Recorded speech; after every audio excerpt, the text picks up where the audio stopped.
APCC chief YS Sharmila Kadapa నుంచి MP అభ్యర్థిగా పోటీ చేయనున్నట్లు తెలుస్తోంది. కడప నుంచి పోటీ చేయాలని షర్మిలపై అధిష్టానం ఒత్తిడి తెచ్చింది. అధిష్టానం కోరిక మేరకు కడప ఎంపీగా పోటీ చేసే ఆలోచనలో షర్మిల ఉన్నట్లు సమాచారం. ఈ నెల 25న కాంగ్రెస్ పార్టీ మొదటి లిస్టు ప్రకటించే అవకాశం ఉంది.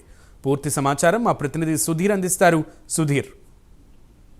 Thank you Sunil. ఏదైతే AP Congress party AP PCC అధ్యక్షులైనటువంటి షర్మిలా రెడ్డి ఈ నెల 25వ తేదీన కూడా కాంగ్రెస్ పార్టీకి సంబంధించినటువంటి మొదటి జాబితాను కూడా దివంగత నేత వైఎస్ రాజశేఖర రెడ్డి సమాధి వద్ద కూడా మొదటి లిస్టు అయితే కనుక ఈ నెల 20వ తేదీ కూడా రిలీజ్ చేయనున్నారు. అయితే ఈ నేపథ్యంలో చూసుకుంటే కనుక ఇప్పటికే కాంగ్రెస్ అధిష్టానం ఢిల్లీ నుంచి కూడా వైఎస్ షర్మిలా రెడ్డిని కూడా పూర్తి స్థాయిలో ఏదైతే కడప ఎంపీ పరిధిలో నుంచి కూడా పోటీ చేయాలని తీవ్ర ఒత్తిడి కూడా తెస్తున్న నేపథ్యంలో కూడా ఆమె కడప ఎంపీ అభ్యర్థిగా నిలబడతారంటూ కూడా ఇప్పటికే దాదాపుగా రాష్ట్ర వ్యాప్తంగా పెద్ద చర్చ నడుస్తుందని చెప్పుకోవచ్చు. ఏదేమైనా సరే ఈ నెల 25వ తేదీన కూడా వైఎస్ షర్మిలారెడ్డి కడప జిల్లా ఇడుపుపాయకు చేరుకొని అక్కడ మొదటి కాంగ్రెస్ అభ్యర్థులకు సంబంధించినటువంటి 175 స్థానాలకు అలాగే 25 పార్లమెంట్ స్థానాలకు అభ్యర్థులను ప్రకటించే అవకాశం అయితే ఉంది. అయితే మొదటి లిస్ట్ లో భాగంగా ఎంతమంది అభ్యర్థులను ప్రకటిస్తారు, ఎంతమంది ఎంపీ అభ్యర్థులను ప్రకటిస్తారన్న దానిపైన కూడా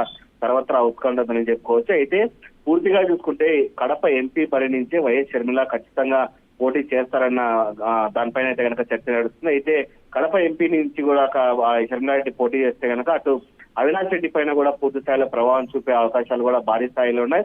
అయితే ఈసారి వైఎస్ రాజశేఖర రెడ్డి కుటుంబం నుంచి కూడా ఈ రెండు పార్టీల అభ్యర్థులు కూడా అటు వైఎస్ఆర్ కాంగ్రెస్ పార్టీ నుంచి అవినాష్ రెడ్డి, మరోపక్క ఇటు కాంగ్రెస్ పార్టీ నుంచి కూడా షర్మిల బదిలీ దిగితే కనుక రాజకీయాలు రసవత్తరంగా మారే పరిస్థితి కనబడుతున్నాయి. అయితే విజయావకాశాలు ఎవరు తప్పుతాయన్న దానిపైన కూడా అయితే కనుక సర్వత్రా ఉత్కంఠగానే ఉంటుందని చెప్పుకోవచ్చు. ఏదేమైనా సరే ఈ నెల 25వ తేదీన కూడా పూర్తి స్థాయిలో షర్మిలారెడ్డి ఇడుపుపాయకు చేరుకొని కాంగ్రెస్ పార్టీకి సంబంధించినటువంటి అభ్యర్థుల లిస్టును కూడా దివంగత నేత రాజశేఖర రెడ్డి సమాధి వద్ద కూడా విడుదల చేయనున్నారు.